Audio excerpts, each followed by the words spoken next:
Selamat pagi anak-anak, apa kabar kalian hari ini? Semoga kalian dalam keadaan sehat dan tetap tinggal di rumah.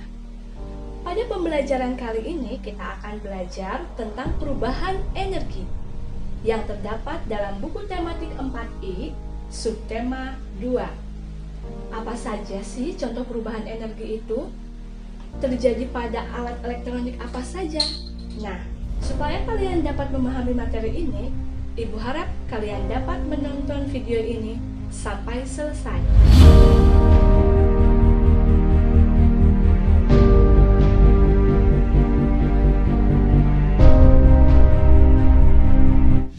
Seperti yang kalian ketahui, bahwa energi merupakan suatu kemampuan untuk melakukan kerja atau usaha. Sekecil apapun yang kalian lakukan atau yang kalian kerjakan, tentunya memerlukan energi atau tenaga.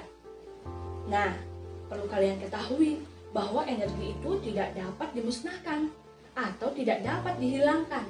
Namun, energi itu dapat berubah bentuk menjadi energi yang lainnya. Contohnya pada alat-alat elektronik yang ada di rumah kalian. Selain alat elektronik, perubahan energi juga terjadi pada kegiatan atau suatu peristiwa yang terjadi dalam kehidupan sehari-hari. Oke, alat elektronik apa yang dapat mengubah bentuk energi? Salah satu contohnya adalah pada setrika. Jika setrika kalian, stekernya, ini namanya steker ya, dimasukkan ke dalam stop kontak, maka akan terjadi perubahan energi listrik menjadi energi panas. Nih, permukaan inilah yang akan panas, yang akan berfungsi untuk menghaluskan pakaian atau membunuh kuman yang ada pada pakaian kalian. Alat elektronik yang berikutnya adalah pada kipas angin. Jika steker pada kipas angin kamu masukkan ke dalam stop kontak, maka terjadi perubahan energi listrik menjadi energi gerak, bukan energi angin, ya. Karena apa? Karena baling-baling yang ada di dalam itu akan berputar, berputar. Oke. Nah, itu adalah alat-alat elektronik yang sudah Ibu siapkan. Banyak juga, contohnya mesin cuci, kemudian televisi. Nah, kalian silahkan berpikir, kira-kira perubahan energi apa yang terjadi pada alat-alat elektronik yang ada di rumah kalian. Berikutnya adalah suatu peristiwa. Peristiwa apa saja ya kira-kira yang dapat mengubah perubahan energi itu? Contohnya adalah pada saat kalian menggosok-gosokkan telapak tangan. Pada saat menggosokkan telapak tangan, terjadi perubahan energi gerak menjadi energi panas. Karena lama-lama jika tangan kalian digosokkan itu akan terasa hangat dan panas.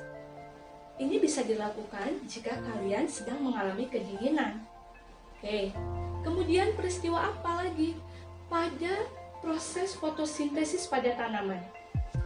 Nah, pada proses fotosintesis itu terjadi perubahan energi cahaya, tentunya dari cahaya matahari, menjadi energi kimia. Oke, selain fotosintesis, peristiwa apa lagi?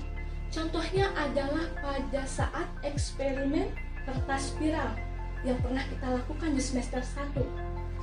Kertas spiral yang kalian letakkan di atas lilin yang menyala, maka lama-lama kertas itu akan berputar, bergerak.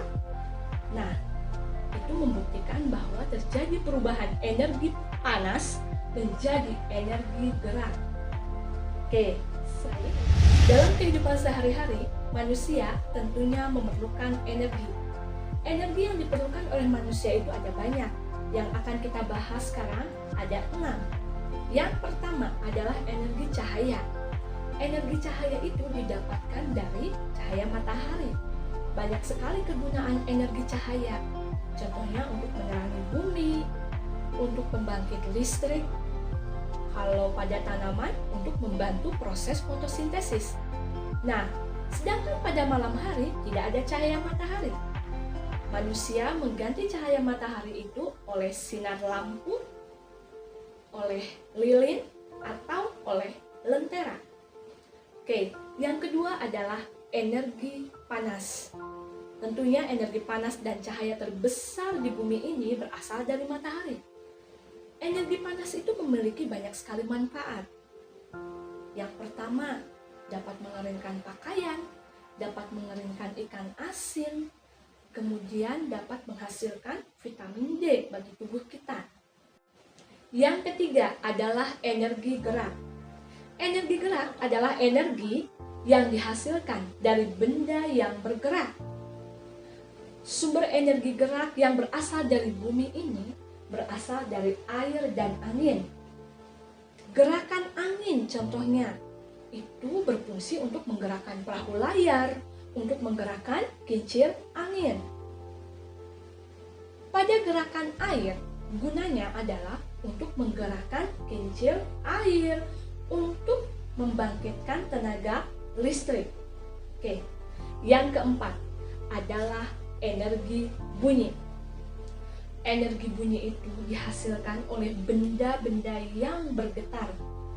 Bunyi suara manusia itu berasal dari pita suara kita yang bergetar. Boleh kalian praktekkan? Kalian berbicara, kemudian pegang leher kalian. Tentunya kalian akan merasakan pita suara kalian bergetar.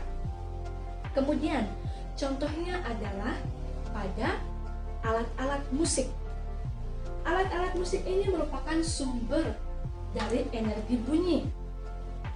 Pianika jika ditiup tentunya akan menghasilkan bunyi. Selain pianika, pada suling, pada gendang, dan lain sebagainya. Apa fungsi energi bunyi bagi manusia? Tanpa energi bunyi, manusia tidak dapat berkomunikasi karena tidak ada suara. Dan pada alat musik, ya tentunya dapat dijadikan sebagai sarana hiburan. Yang kelima adalah pada energi kimia. Energi kimia terkandung dalam makanan yang kalian konsumsi sehari-hari. Makanan yang kalian konsumsi akan menghasilkan energi. Selain pada makanan, energi kimia pun terkandung pada baterai, pada aki, dan pada minyak tanah. Contoh-contoh alat yang menggunakan baterai sehingga bisa berfungsi. Contohnya adalah pada mainan anak-anak seperti mobil remote control, di dalamnya terdapat baterai. Kemudian pada remote televisi, pada jam dinding, dan lain sebagainya. Kemudian yang terakhir adalah energi listrik. Kalian sudah tahu, energi listrik adalah energi yang paling banyak digunakan oleh manusia karena banyak sekali manfaatnya dan sangat berguna meringankan pekerjaan manusia. Energi listrik itu terdapat pada alat-alat elektronik yang ada di rumah kalian. Nah, sekian pembelajaran dari Ibu Cecil. Semoga kalian mengerti dan terima kasih. Dadah.